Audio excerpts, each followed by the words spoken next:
It's important to understand what the 5G is doing and what they say it's doing. We're told on the IEEE beamforming document that this technology cooked your eyes like eggs in World War II.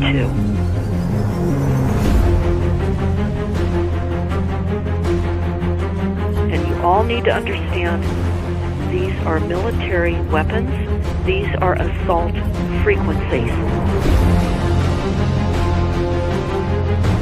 If you garner nothing more than that, that's what you need to know. It's microwave radiation warfare, is what this is.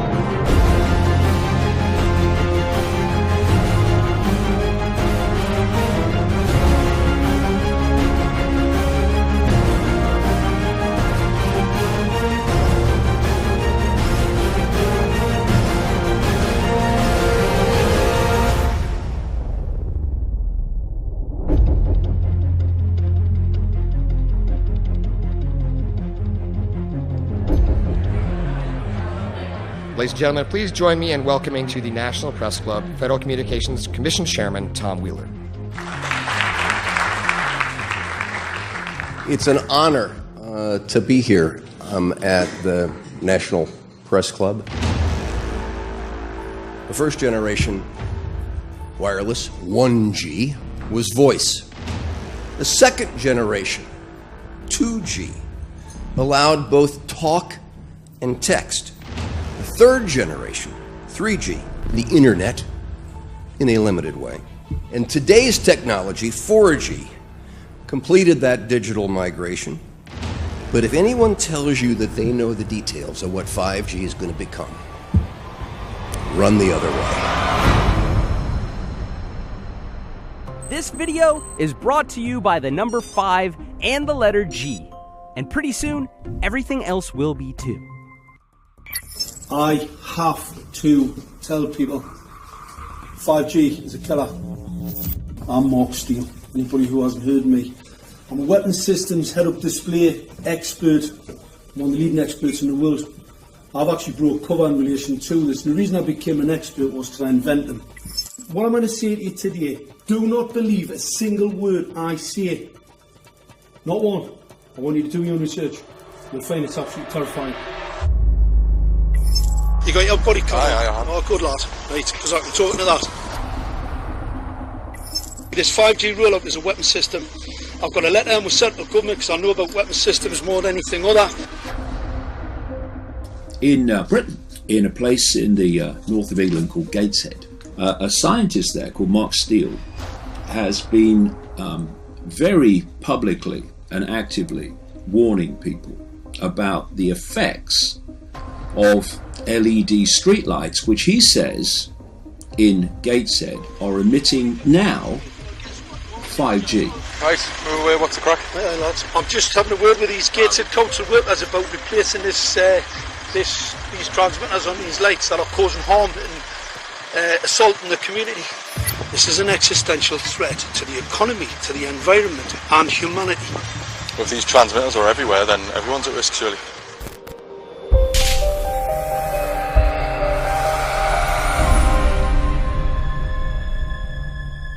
There's a lot of confusion about what 5G is. The G stands for generation. So you started off with the first transmitter system. Back in the 1980s. In the 80s, yeah. So you had 1G, then you had 2G. And as the generations moved on, you started to see more complex signal systems, cleverer pieces of antenna designs, etc., etc. So the whole thing became more data, quicker downloads, etc., etc. However, 5G is something completely different. Alright, let's get a breakdown. Let's tell the people what this really is. This is the 5G transmission device. Blinking heck, that's a hell of a beast, that, isn't it? These are the uninsurable transmitters. Just get a good look at that, guys, because obviously I know there's quite a few experts who want to see more detail about the transmitters and the chipsets. Just have a good look, boys. This is the control management system masquerade. There's an antenna there, you see that? What is this phased array antenna here? What's that? This is for phased array, alright? As you'll see, it's got a driver, it's got some chip there. It's one chip. Look at the chipsets on this. This is your dystopian world. What did Gateshead Council say? I'll tell you what, I think we better send some of these educated fools back to school, or just send them to prison, whichever's the easiest. I think prison's probably better. Alright, that's 5G, guys. That's 5G hardware. You must consider the whole part played by electricity in nature. Human beings cannot go on developing in the same way in an atmosphere permeated on all sides by electric currents and radiations. It has an influence on the whole development of man. This life of men in the midst of electricity, notably radiant electricity, will presently affect them in such a way that they will no longer be able to understand the news which they receive so rapidly. The effect is to damp down their intelligence. Such effects are already seen today. Even today, you can notice how people understand the things that come to them with far greater difficulty than they did a few decades ago. Rudolf Steiner, 1924. Rudolf Steiner noted that in 1924, since then our atmosphere has become far more permeated with electric waves of widely diverse types. There's no doubt now that electric waves, electromagnetic forces, cause direct biological effects. There's thousands of peer-reviewed papers on this subject. There's no doubt about it. But what are these effects? How are they affecting us? What can we do about it? We're now at a stage where we're putting in what's called 5G, which is a special type of broadcast for high-density information transfers. And it turns out that this is the same frequency bands that are used in crowd dispersal weaponry.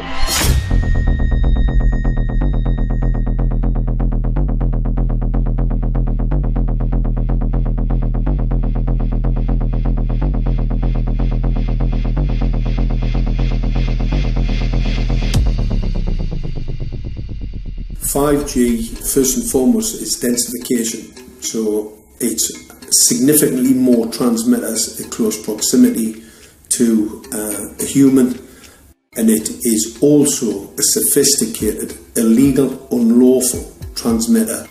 What I mean by that is it is a high gain dielectric lens antenna, and what that allows 5G transmitters to do is to 3D map its environment in your home. The 868 megahertz frequency is specific for battlefield interrogation systems, so sub-gigahertz. It allows the signal to travel through concrete brickwork with ease, and it can actually data gather. It is a target acquiring system. Phased array is basically radar off the battlefield. It is extremely good at identifying targets and being able to lock onto targets. And not only that, it can specifically target you as an individual. So any judge sitting on an interesting case, let's say, any lawyer, any barrister, anybody doing any work that is potentially controversial, your life could be at threat. So the antenna design that you currently have on top of these LED streetlights, masquerading as a control management system, is basically battlefield interrogation equipment. The first phased array unit was actually called Mammoth, used by the Germans during the Second World War to identify Allied aircraft. Obviously things have moved on significantly since then.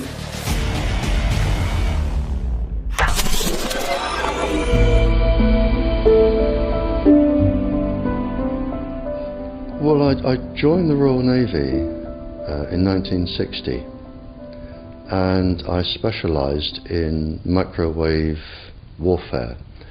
Radar, obviously, which uses microwave, but they don't just teach you radar, they teach you all about microwaves and other uses. So I understood about microwave warfare and how it can damage people, how it can harm people. Microwaves then were used as weapons, as they are today. It is a perfect stealth weapon, and when governments don't like a group of people, For instance, the ladies who protest at Greenham Common in England about the American missile base they camped, they were microwaved. We microwaved Catholics in Northern Ireland to make them sick. It goes on all over the world, and it's a weapon that you don't know you're being targeted, because the dose is very, very low, which is actually more dangerous than a high dose. It's very, very low, and it may take a year or two, but you can cause neurological damage and cancers with low-level microwaves, and you can make all your opponents sick. It's a perfect weapon for a government. Our impulses are being redirected. We are living in an artificially induced state of consciousness that resembles sleep. Their intention to rule rests with the annihilation of consciousness. We have been lulled into a trance. They have made us indifferent to ourselves, to others. We are focused only on our own gain. Please understand, they are safe as long as they are not discovered. Keep us asleep, keep us selfish, keep us sedated. Almost immediately, I had neighbours knocking on the door, talking about children bleeding from the nose. I had images posted on Facebook. And one neighbour in particular came to my door and mentioned the fact that since the LED street lighting had been installed, she was bleeding from the nose every single night. I thought it was unbelievable.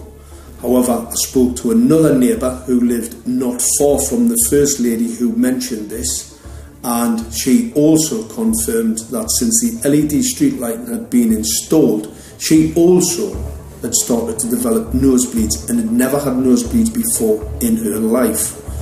That then put me on a journey to investigate. I measured microwave radiation levels from the transmitters on top of the LED streetlights.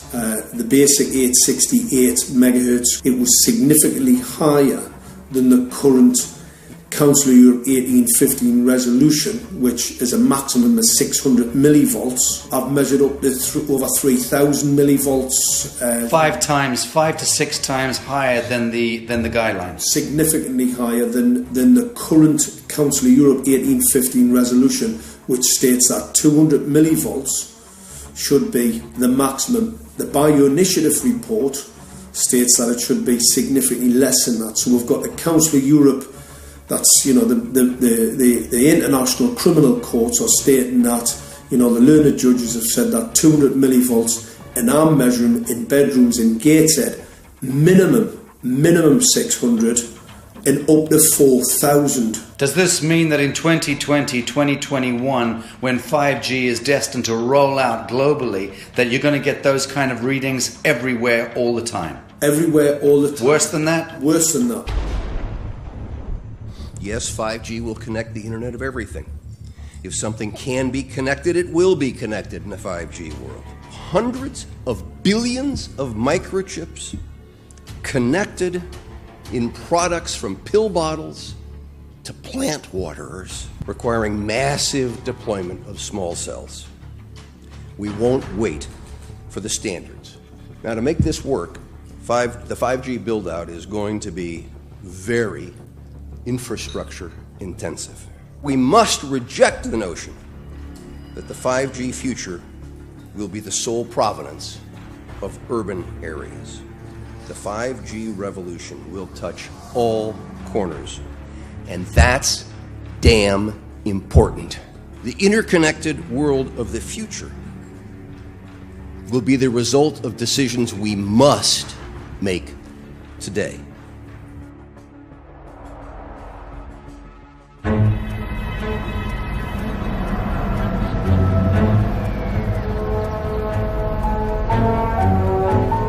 The main issue before us today is Senate Bill 637 and Senate Bill 894, the former by Senator Hune, the latter by Senator Knopf. We're going to invite the first four witnesses in support of the legislation, and that would be John Jones with Sprint, David Lewis and Andy Emerson with AT&T, Neil Krevda with Verizon, and Frank Alcavetti Jr. with T-Mobile. So be straight with me. Is it true? It could be. No, well, very few cases. There was an unfortunate incident out in Iowa. Look, gentlemen, practice these words in front of the mirror. Although we are constantly exploring the subject, currently, there is no direct evidence that links cell phone usage to brain cancer.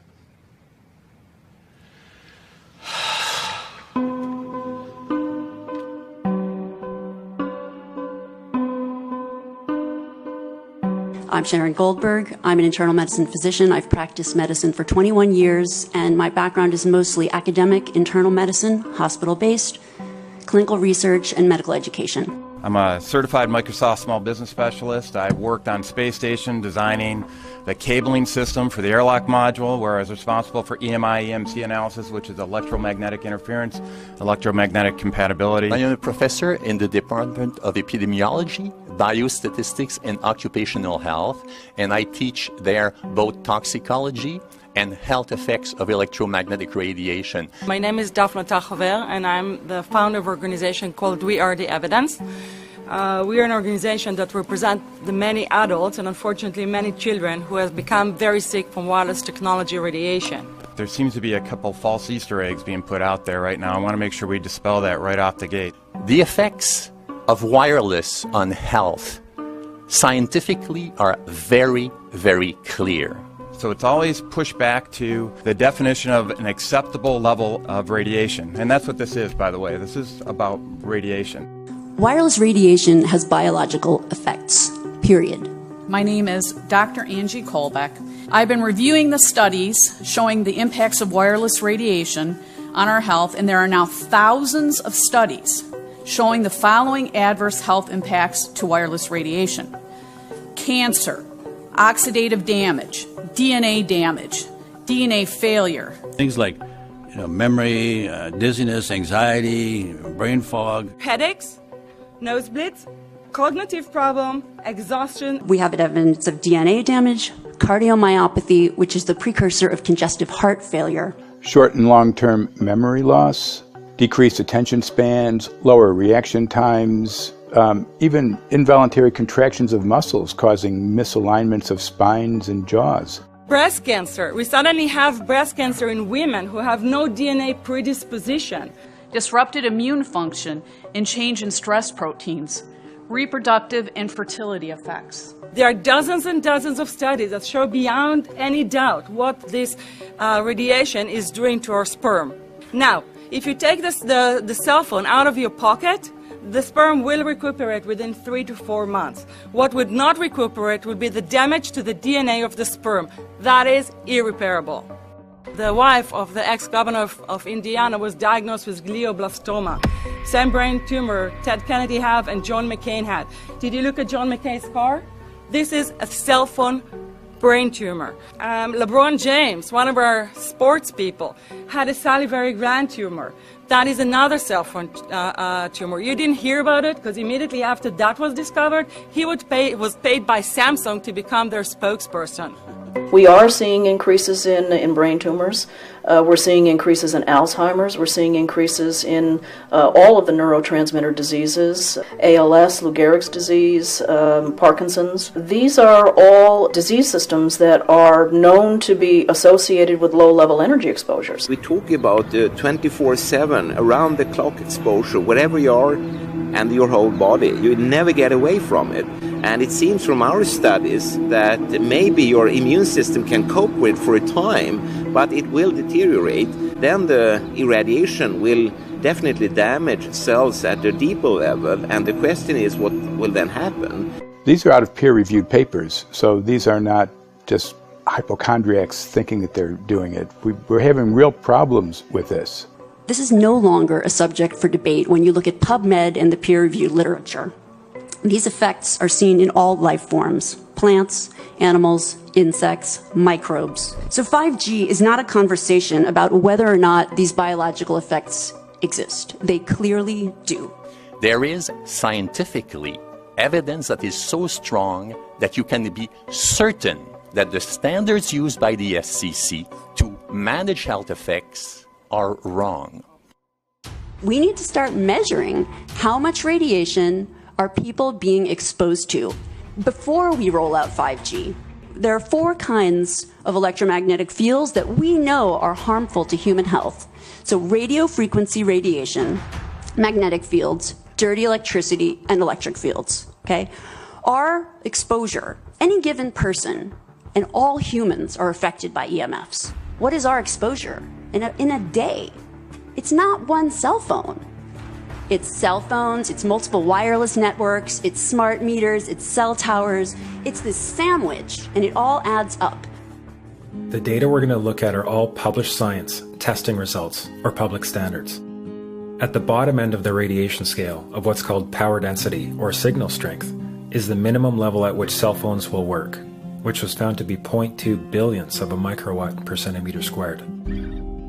Pine needles were found to age prematurely at 0.000027. At short-term exposures of 0.05, children aged 8 to 17 experienced headache, irritation, concentration difficulties, and behavioral problems. 0.1 is the biobiology or building biology guideline for extreme concern.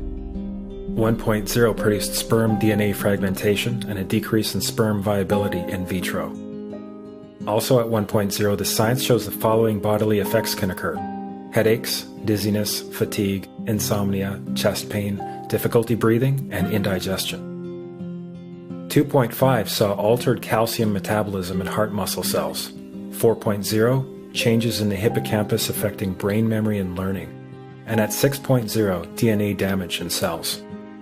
So, where are smart meters on this list? Electrical Power Institute in December 2010 measured a single Itron smart meter with pulses up to 7.93 microwatts per centimeter squared. Our own testing indicated approximately 8.0 with 1 meter. These tests are at a close distance, approximately 1 foot away from the meter, but an infant's crib could be just as close on the other side of the wall where the meter or bank of meters are installed. Even though there are all these known health effects at levels far lower, Switzerland, Liechtenstein, and Luxembourg see fit to set the standard at 9.5. And China, Poland, and Russia, 10.0. This is the same level at which behavior has been altered, producing reflexes of avoidance following 30-minute exposures. A room of 12 smart meters, very common and even a conservative number in an apartment building, tested at 19.8 microwatts per centimeter squared. This is hundreds of times higher than levels which clearly indicate harmful effects. So, how can utilities and governments get away with forcing these devices on everyone? This is how. In Canada and the US and several other civilized countries, the safety limit is set at 600 to 1,000 microwatts per centimeter squared. This so-called safety limit is literally tens of thousands of times higher than levels which are known to damage health, according to peer-reviewed published science.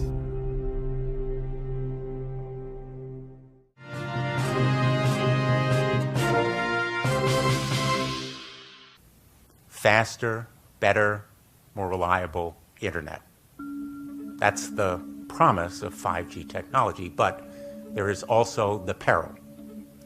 Health hazards associated with radio frequency that is higher also and requires more transmitters and antennas. And the stark, simple fact is the health hazards are unknown and unstudied.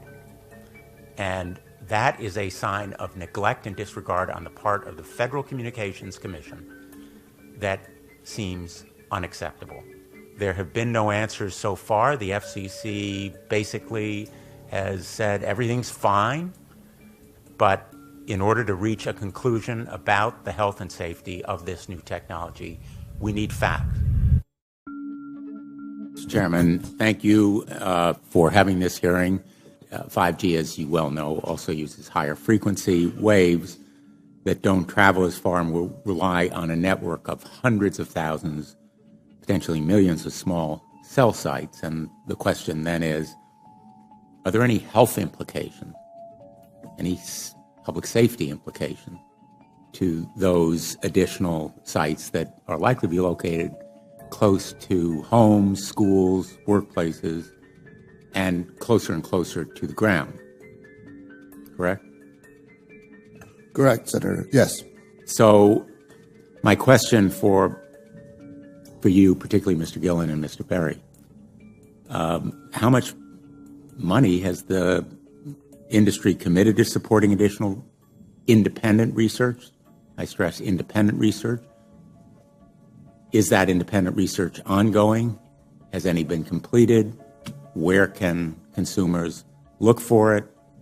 And we're talking about research on the biological effects of this new technology. Thank you, Senator. I think, thank you for your focus on the issue. Safety is paramount, and as you alluded to, we rely on the expert agencies, we rely on the findings of the FDA and others as to the requirements to keep all of us safe.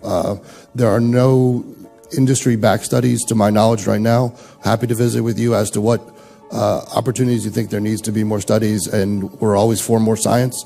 We also rely on what the scientists tell us. So essentially, the answer to my question, how much money? Zero. I can certainly follow up with you, Senator. To my knowledge, there's no active studies being backed by industry today. Anybody else know of industry commitments to back research, fund it, support it, to ascertain scientifically the health effect? No, I'm not aware of any. So there really is no research ongoing. We're kind of flying blind here, so far as health and safety is concerned. Thank you, Mr. Chairman.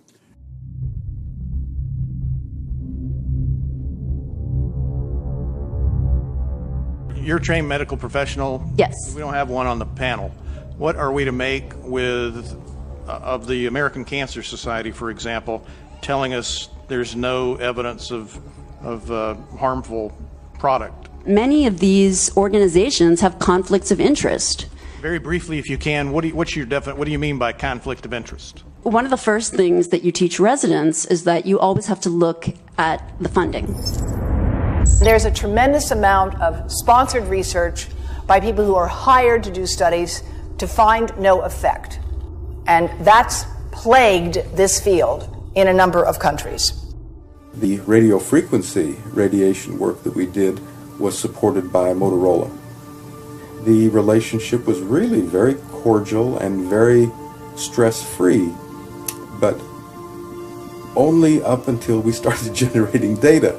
These folks were very, very upset and began to talk about how are they going to handle this, what sort of spin can we put on this, what can we expect from this, and from that point on the relationship changed. What we saw was that Motorola began to exert more and more control over the work, telling us what to do, telling us how to write abstracts, what to say in the abstracts, what to say in the papers, how to do the work. No, don't do this. Yes, do it this way. This was unacceptable. I had completed our study of DNA damage, and I submitted the final report to Motorola. They simply weren't willing to accept my interpretation of my study, my evaluation of my study, my knowledge of science at that point, and tried to urge me not to publish the study. Did you hear about people coming to you as far as having complaints about illness? We were made aware of health complaints following installation of smart meters, and we wanted to verify this using our field work. So I measured the field of about 30 different people while they stood 1 foot in front of the smart meter, and in every single case, the human energy field was obliterated as they stood in front of the smart meter. So in our first slides, what we see is normal cells, and the structure of the cells is intact and sound. This is what we would expect from a normal sample. So after 2 minutes of exposure in front of the smart meter at about 1 foot away, we see a totally different story. Sample 1, you can see a lot of degradation in the cells. The cell walls have been broken, and you see changes in the cells which are called mycoplasma. It shows a mutation to the cell. In the second sample, we see a different type of degradation to the cell membranes. You can see a corrugation here. This is called bottle cap formation, and it's known that this occurs due to oxidation or exposure to free radicals. So this third subject, when we did her sample, she had to be pulled away from the meter after 45 seconds because she complained about an increasingly severe headache. And here you see a phenomenon called rouleau, where the red blood cells are stacking up, which makes it very difficult for the blood to deliver oxygen to the tissues as they would be their normal function. Every single one of these is a degradation. Every single one of these shows a trauma to the blood cells, and that came from something, and the only variable was the smart meter. The good news in all this is the patient and the blood can return to normal once they have been removed from the influences of these stressors.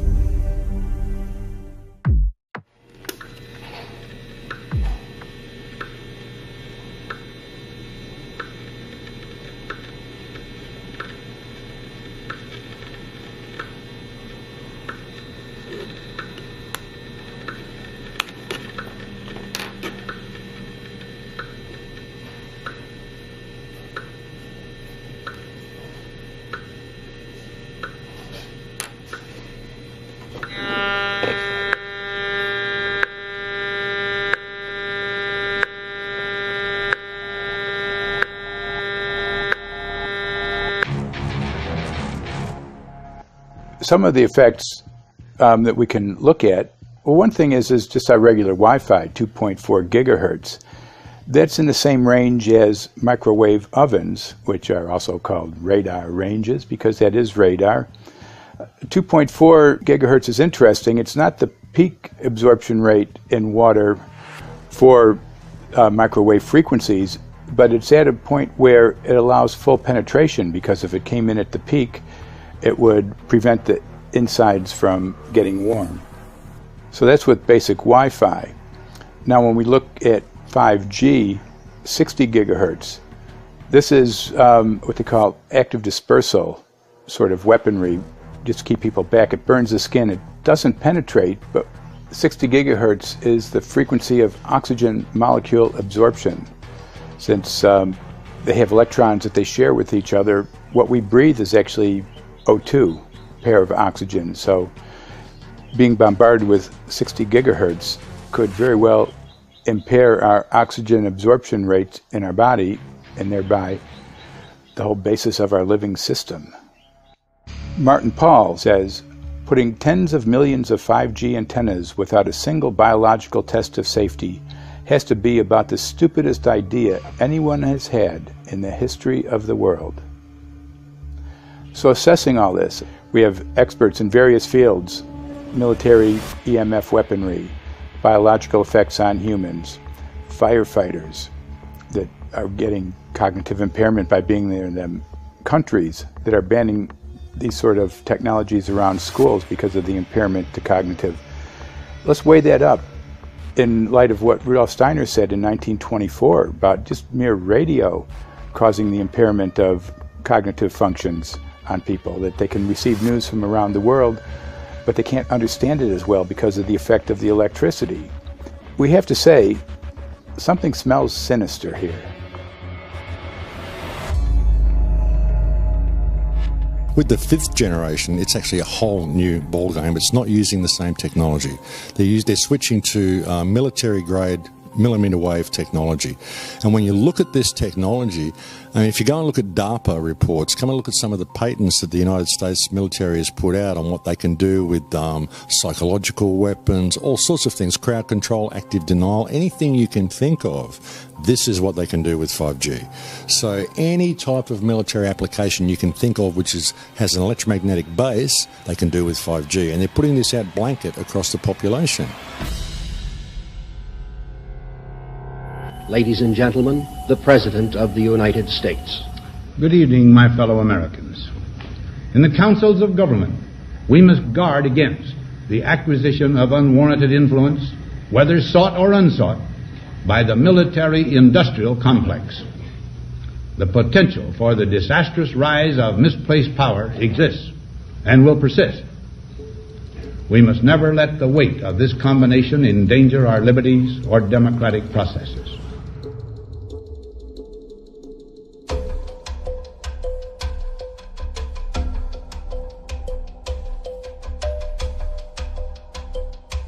The FCC is a capture agency. They probably conducted what I believe to be the biggest fraud on the public ever conducted. The FCC has been described by Harvard University's Center for Ethics writer Norman Alster as the most captured agency in D.C., acting more as an industry cheerleader than a regulator. This is especially true today with 5G, where there are serious safety concerns and potentially misleading information coming from the FCC. For example, the previous chairman of the FCC is Tom Wheeler. He was the head of the Wireless Lobby Association for 14 years. Now remember, Obama told us there would be no lobbyists in his administration, so he took the biggest lobby and put him as a head of the FCC. And that's damn important.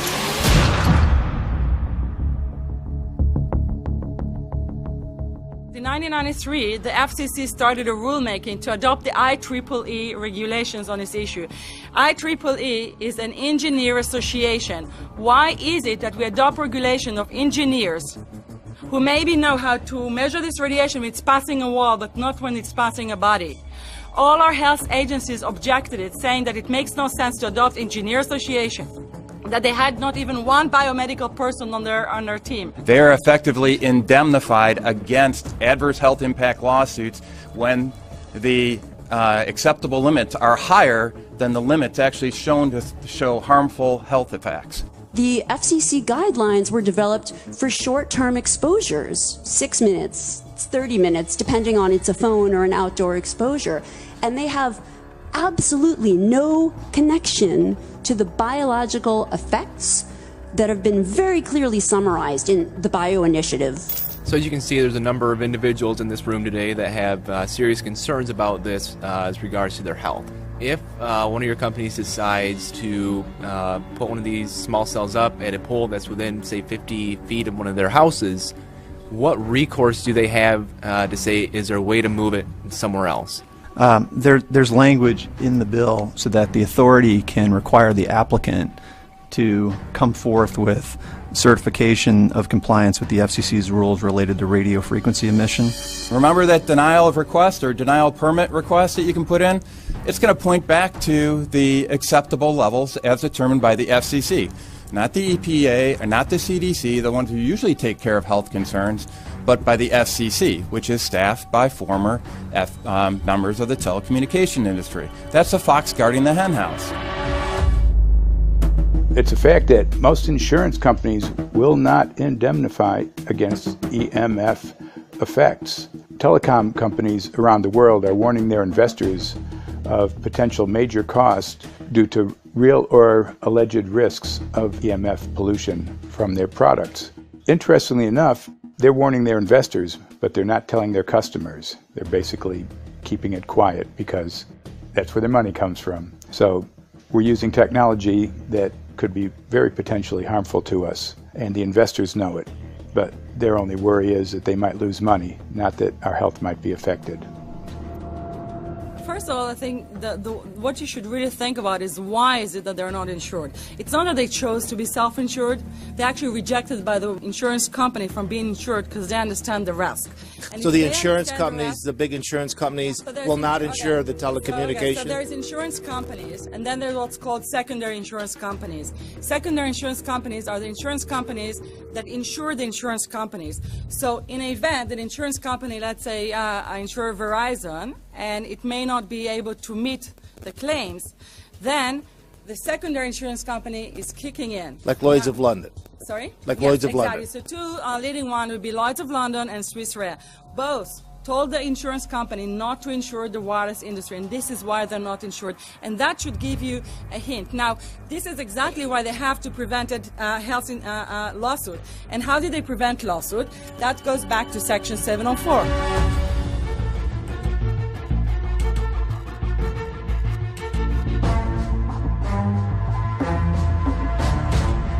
Section 704 was passed in 1996. This is how our rights in regards to health were taken away by the wireless industry. What this legislation did, it gave the power to regulate the health effects of wireless technology to the FCC. FCC is a spectrum auctioning agency. It's not a health agency. They don't even have one biomedical person on their team. And then the other thing that Section 704 did, it actually took the power from the states to regulate location of cell towers based on health. And what does it mean? It means that if they want to put a cell tower in front of your home, you cannot go to your city council and say, hey, stop, I don't want it. I just heard in a lecture that there are 10,000 studies proving that it's harmful. I don't want it. My child is sick. They will tell you, stop.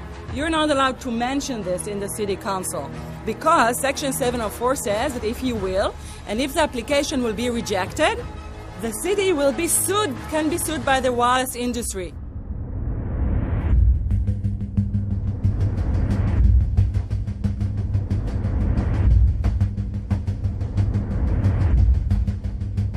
A major U.S. government study on rats finds a link between cell phones and cancer. Very first government study linking the radiation from cell phones to cancer. 2-decade, $30 million federal study out today found there is some evidence of a link between cell phone radiation and brain cancer.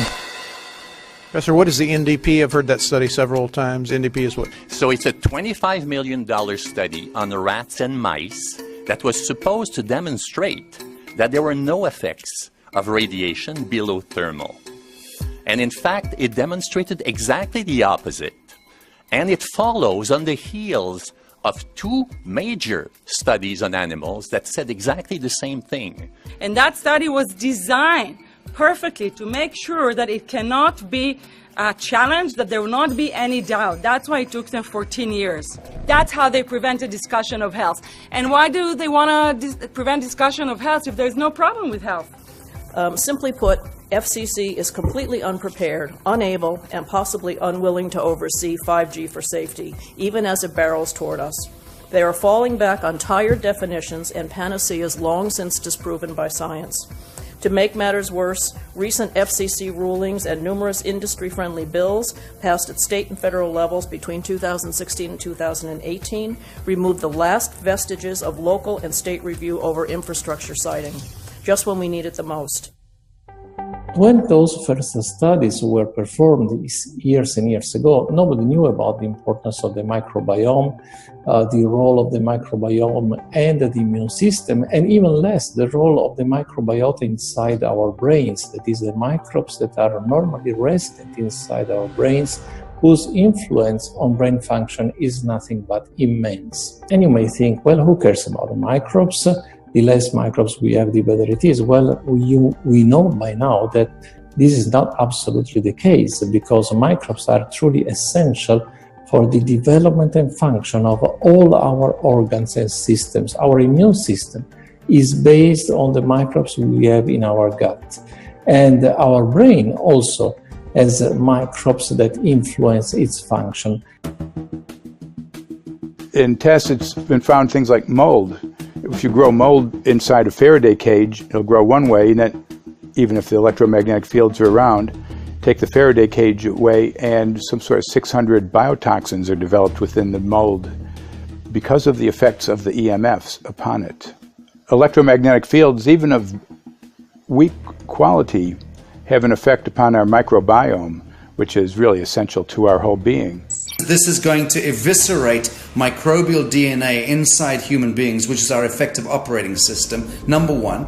So it may not impact human DNA in laboratory experiments right now, and they're saying it doesn't impact human DNA. But given that human DNA is less than 1% of the cellular DNA in the human body, the rest of the cellular DNA is microbial, and we know that this will eviscerate microbial DNA. So we're talking about a takedown of the operating system of human beings. Exactly.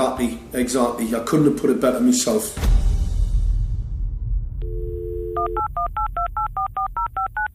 John Brandt. Good morning, Mr. Brandt. Wow, this is Amanda from Virginia Hi, how are you?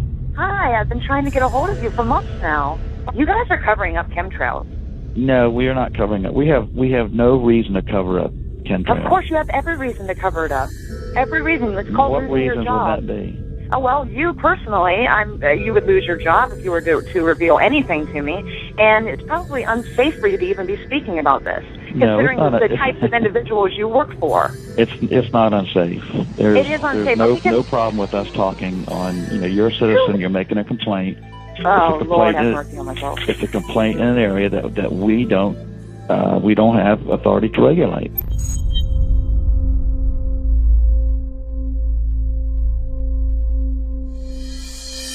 So the connection between chemtrails and 5G.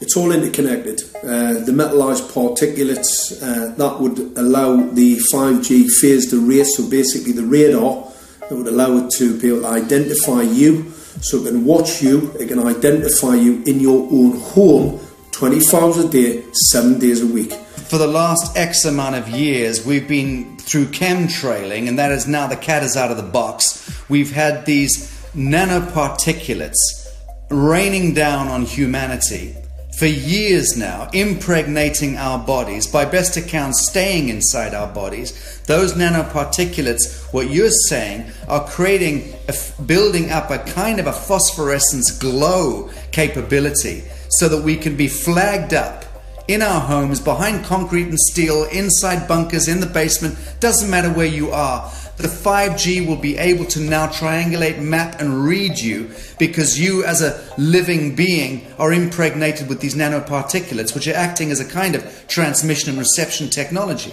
It's exactly, absolutely exactly. You have to consider that DNA also works as a fractal antenna, which is able to send and receive and also to process signals under the form of radio frequencies. Well, then there is no doubt that artificial radio frequencies, such as those of cell towers, and in particular these new types of towers that have a much higher density of signals, they may somehow interfere with the ability of DNA to retain and transmit biological signals. So this is one level of danger that very few biologists are aware of. How much effort was put forward to address this, what most of these people are, or many of these people are here for, which are the health concerns? Was there any dialogue back and forth? Was there any working? Was there many studies evaluated to look at regarding this area? Maybe not every person that has concerns on the legislation was brought to the table. Okay, so from your perspective, you feel that there was a legitimate amount of time to evaluate the data that the opposition would have on this? Absolutely, and I wouldn't put forth something that I didn't believe in. And I'll tell you, as I mentioned earlier, and it's been commented several times amongst the panel here, this is truly an economic development issue. Our 3-year-old, again at home, is outraged when we pull out the driveway and he's not able to access Wi-Fi.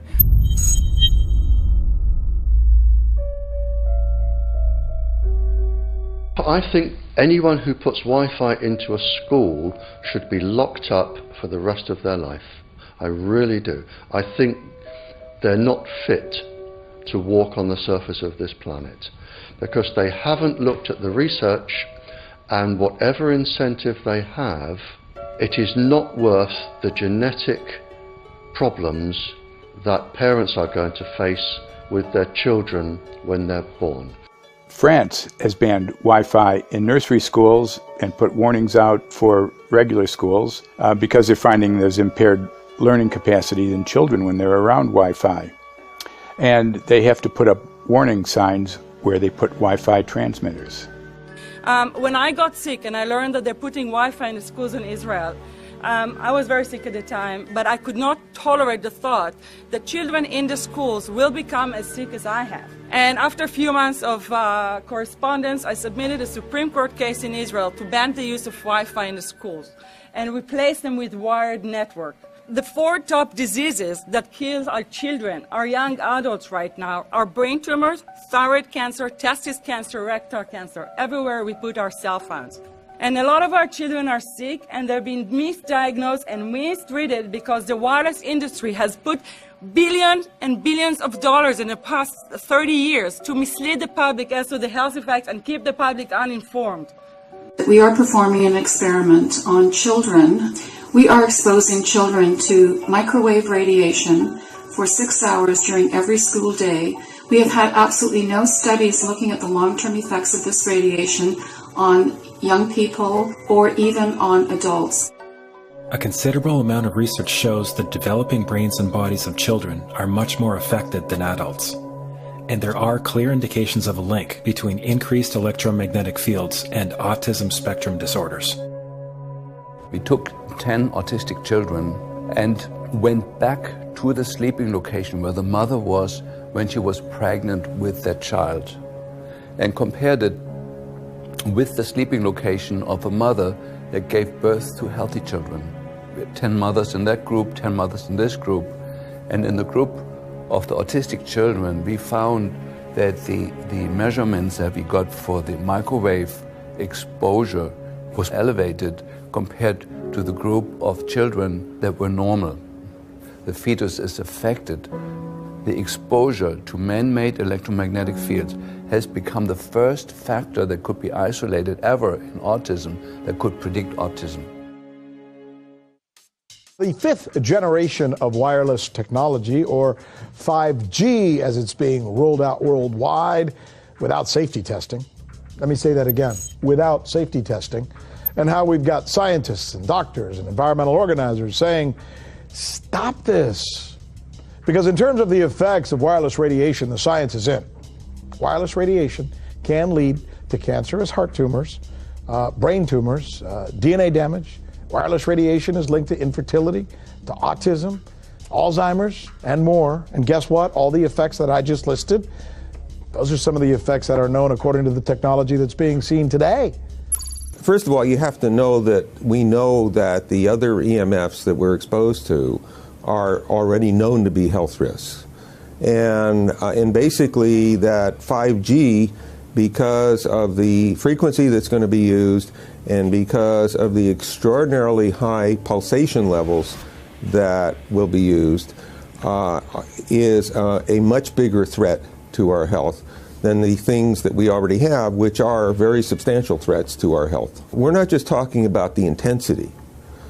We're talking about the frequency and the very high level of pulsations.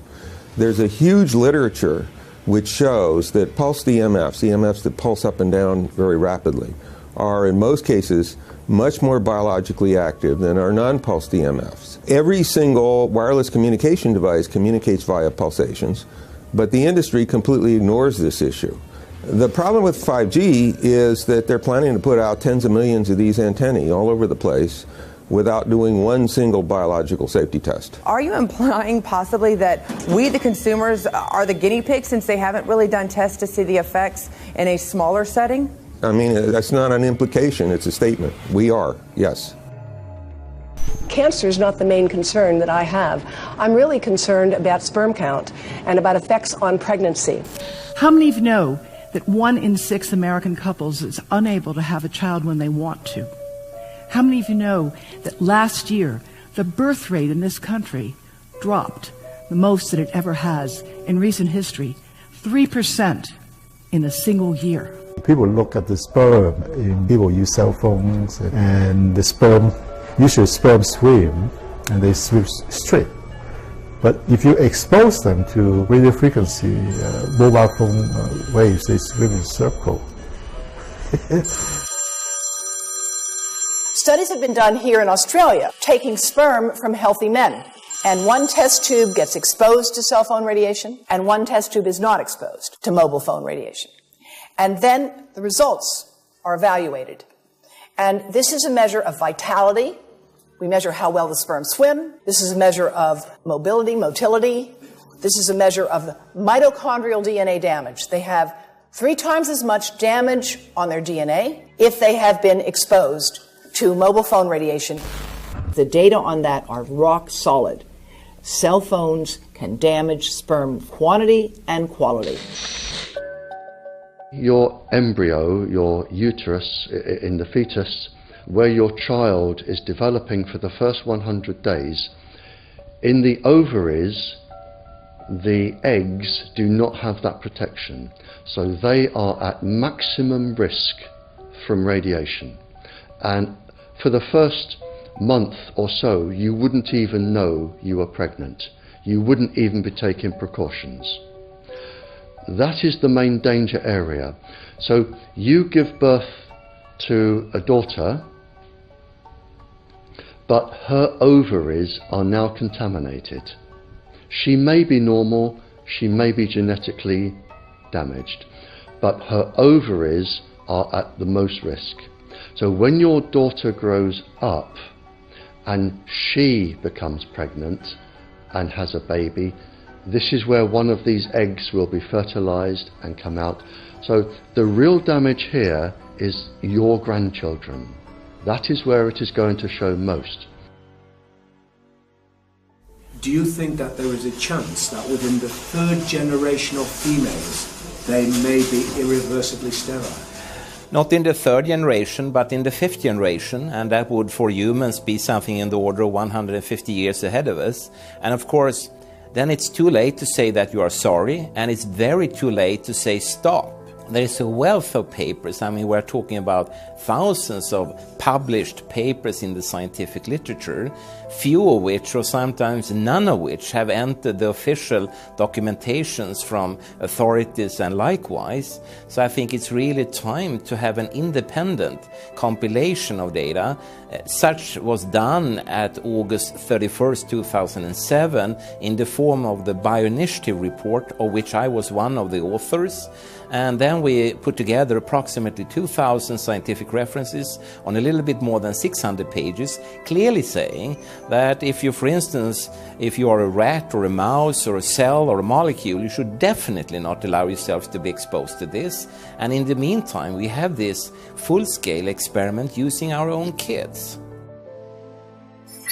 One interesting case, John Patterson. He was a telecommunications engineer in Sydney, Australia. Very brilliant man. For 20 years, John tested Telstra digital systems. Over the time, he realised the dangers of electromagnetic radiation. It disrupts the bioelectric system of your body, which is really your brain, your nervous system, how your muscles talk. And he tried warning of these effects through different agencies, through his company. Got all the test gear out and measured it and drew up a report, and I was immediately removed from service. Finally, in 2007, he took matters into his own hand. He commandeered a used British Army tank and went and destroyed 6 cell phone towers in Sydney, Australia, because he wanted to stop this. He was trying to make a point. The message was that how dangerous it was. You know, these people were elected by us to manage our infrastructure in a responsible manner. That is the sole purpose of government if it's going to exist at all. And if it doesn't do that, then it has no right. It is invalid. So we need to pull this infrastructure down. We really do. But in order to do that, I mean, we can't just be some violent domestic terrorist. You've got to bring this awareness to the people that these towers are doing them damage. You don't need bandwidth that fast. And they're not doing it so you can download movies quickly. They're doing it so they can track every single thing you do and bring in this social crediting system to control even everything you think. There's a story about a lady called Claire Edwards. She was a United Nations staff member, and she was warning of the potentially catastrophic dangers of 5G technology. I took the issue to the UN Secretary General, Antonio Guterres. He is a physicist and electrical engineer, and lectured on telecommunication signals early in his career, yet asserted to me that he knew nothing about the dangers of 5G. Current public exposure levels are at least 1 quintillion, that's 18 zeros, 1 quintillion times above natural background radiation, according to Professor Olle Johansson of the Karolinska Institute in Sweden.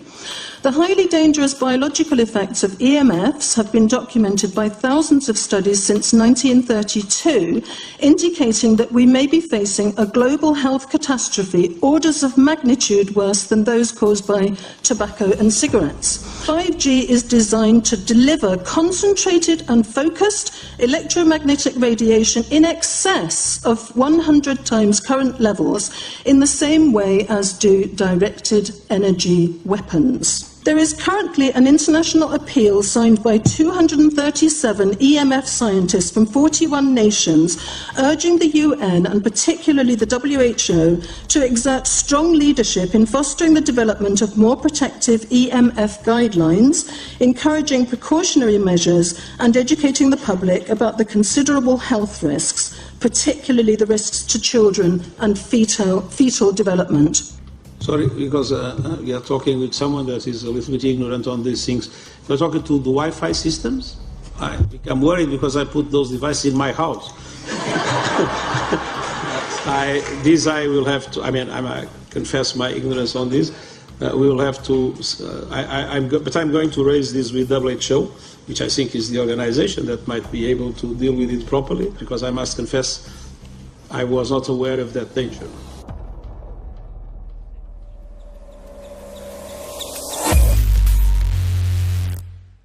In 1996, when the Telecommunications Act was passed, in it was a provision essentially that kept local officials from addressing health issue concerns when approving or not approving a cell tower. So that's correct. But then something new is happening. We've talked a lot about it on the Solari report, thanks to Jason Bowden-Smith and his website, EMF Warriors. But this is new. This is very, very new. So you're basically, sending out an appeal on something that in one sense hasn't happened yet. This is not just an incremental change. This is a big step up.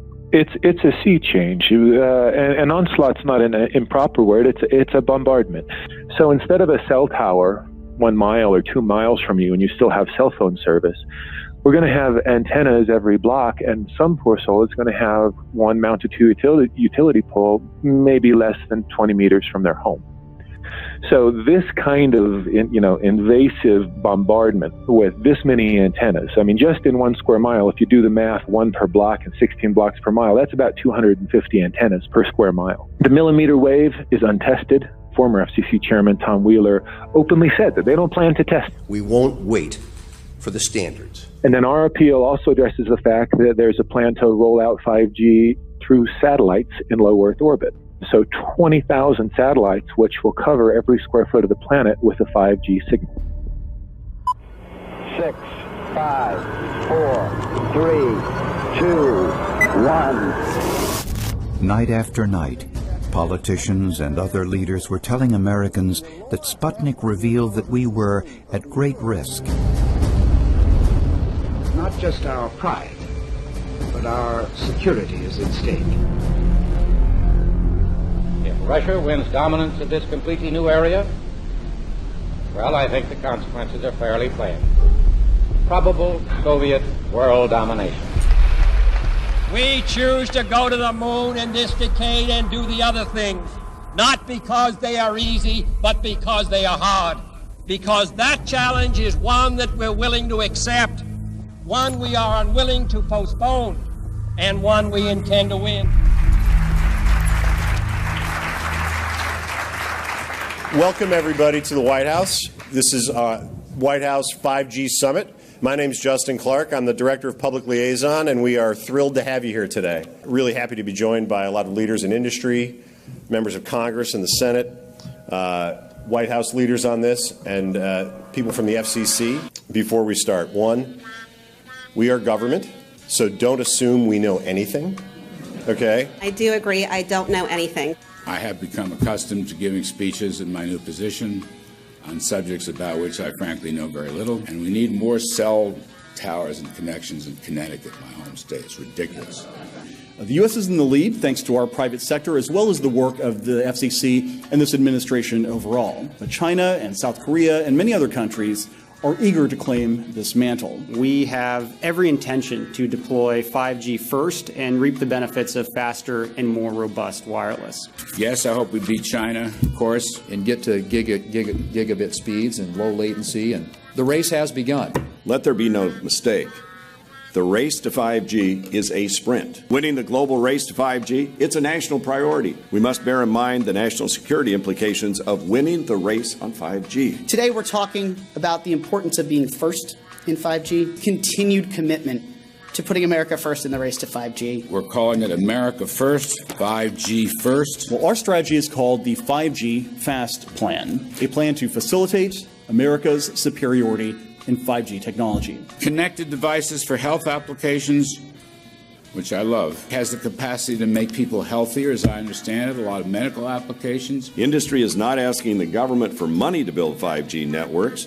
They're asking us to cut the red tape that surrounds infrastructure deployment. We cannot let today's red tape strangle the 5G future. The red tape slows and sometimes stops the building of densified network facilities necessary for 5G. As we continue our efforts to keep government out of the way so that America can continue its leadership for America to win the race to 5G. One path is the government regulatory path. The other path is the private enterprise free market. Gales of creative destruction, Schumpeter path. Have you ever heard that? Gales of creative destruction? It just means let it rip. The new replaces the old. With 5G, we're on the cusp of another era of American innovation. It means an even more connected world for everyone around us, unlocking the potential of the Internet of Things to become safer, healthier, and more sustainable for our future. You know, sometimes, look, we all believe in the 10th Amendment, but sometimes you have to override it.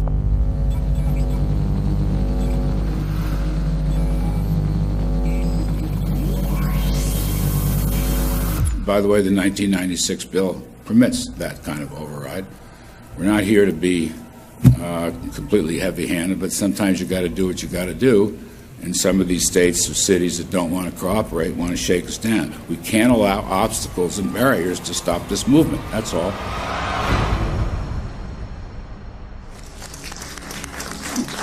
And this happened in Canada. I mean, there were some activists I was working with up there that said, well, you know, we won a victory. We got the Public Utilities Commission to allow us opt out. And I said, boy, that's divide and conquer. They just got rid of the people that were raising hell. So, you know, that's not the answer. We need to opt out everybody. An opt-out is an agreement to pay to not be harmed. An opt-out is volunteering into extortion. An opt-out says that if I don't pay you, you have the right to harm me. So that doesn't work. This is a mandate. This is being pushed down your throat by a company that is not responsive, by a government that is not responsible, and it's being done in a collusion that's designed to undermine the individual rights of individual people and communities across the country and around the world. The Minister for the Environment has a duty. His duty is primarily to ensure that there is cleaner, better, healthier environment for people in this country. It's a simple duty. He also has a responsibility in regard to science and innovation to make sure that that happens. What seems to be happening here, in fact one could say undoubtedly happening here, is he's using science and innovation to ensure that our right to life is threatened. There have been no public debates. There is no public discourse. There are no public disclosures as to why, when, how, what is going on in regard to 5G. That by itself is a breach of ministerial responsibility, and one which we really should look at in terms of a private prosecution against the ministers who have failed to protect our right to life. Okay, smart technology, smart meters, smart cars, not that smart, huh? What does smart mean? Anything that has smart attached to it, secret militarised armaments in residential technology. That's where smart came from. And smart, every bit of technology that you see today has all been developed for either some type of battlefield, some type of intelligence gathering system, and obviously these developments have to be commercialised, and people have actually took them into their homes.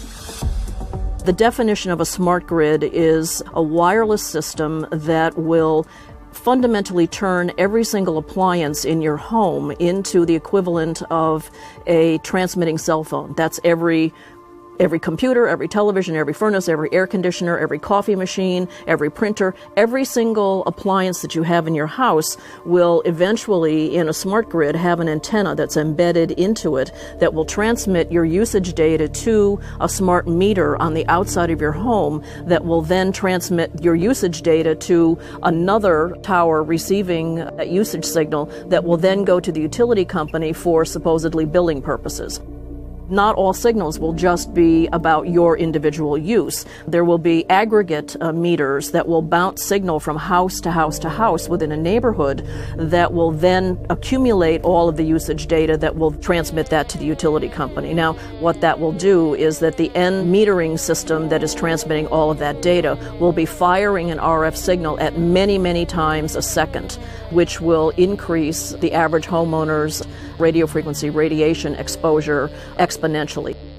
This picture shows some aphids on the leaf of an orange tree shortly after radar equipment was installed at a nearby airport a number of years ago. I noticed that every few seconds, all the aphids would tense up in unison and do sort of a little dance, as you see in the picture.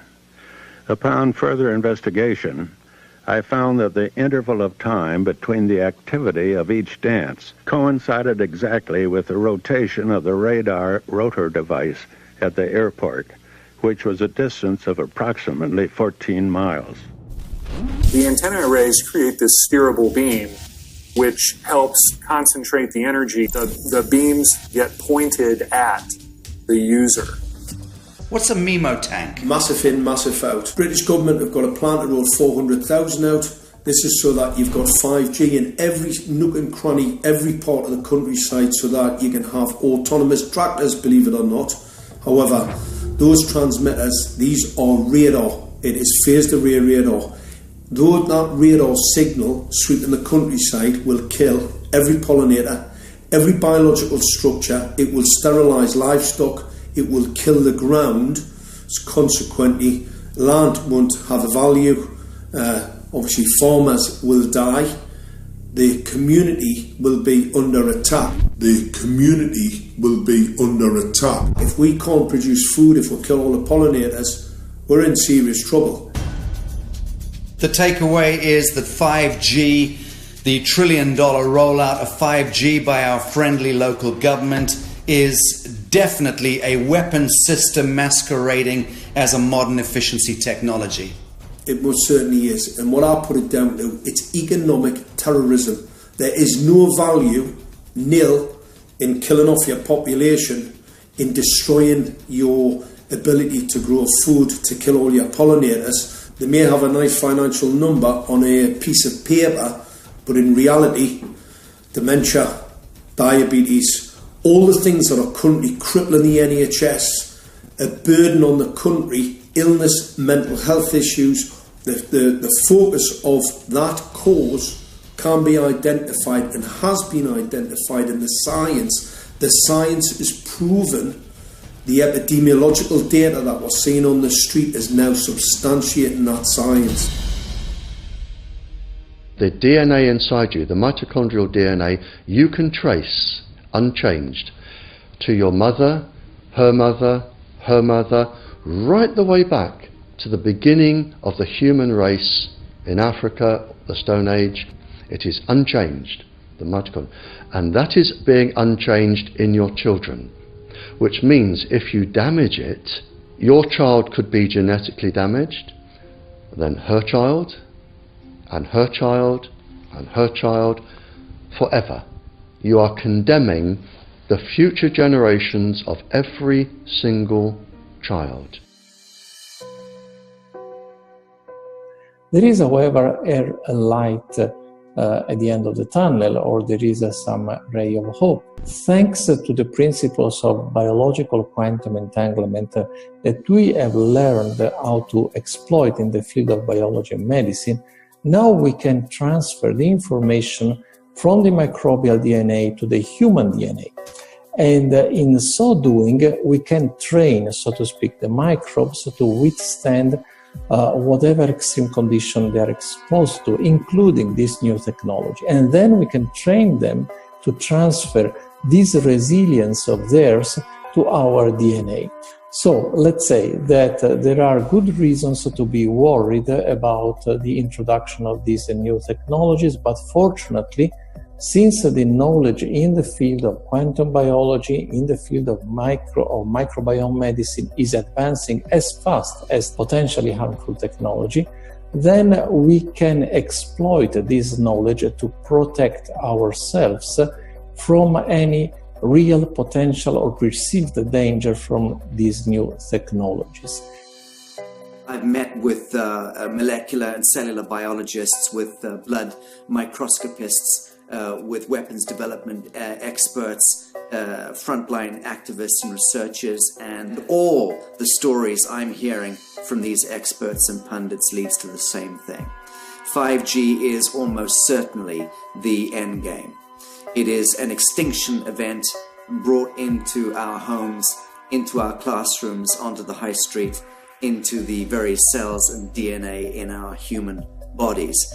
It is such a perilous threat that it is almost impossible to imagine, let alone describe. When the 5G signature goes live, it will tap into a multitude of satellites which are in geosat orbit around the surface of the Earth. Millions of surface antennas will pick up that signaling and will then scatter the signaling into hundreds and hundreds of millions of different micro antenna systems set up on street lamps and even in your home, which you're not aware of incidentally. The LED light bulbs in your home invariably contain the micro or nanotech lens flare capacitors which will receive the 5G signaling, and it will proliferate the 5G signaling everywhere by exploding the signal into billions of photons which will target everything all at the same time. This is stealth technology. This is invisible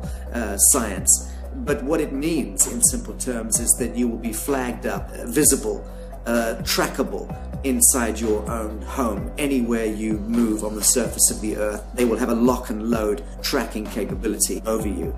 You will be visible to invisible masters, each one of us, all the time. Today, our governments and the corporate sector have managed somehow to infiltrate the mainframe of our civilization and are pushing through a $20 trillion infrastructural rollout without any, and I mean without any, health science running behind it. There have been no tests. Your government and your health authorities are either in collusion on this matter of genocide and ecocide, or they're just damned stupid, and I would suggest it is the latter. Shame on the technologists and the electricians who are furthering this technology in our homes, in our offices, in our streets. Shame on the legislators and the parliamentarians and the troglodytes and bureaucrats that proliferate our society today. Shame on that echelon for putting their signatures to contracts which allow the fast tracking of this technology into our homes and onto our high streets. Shame on the parliamentarians and international leadership whose wetting signatures and seals of office are sanctioning and permissioning the rollout of something which is arguably the greatest threat to humankind. Shame on each one of us who now fail to get up out of our homes, walk out of our front doors, and challenge every so-called authority who dares to violate our bodies, our homes, and our future generations.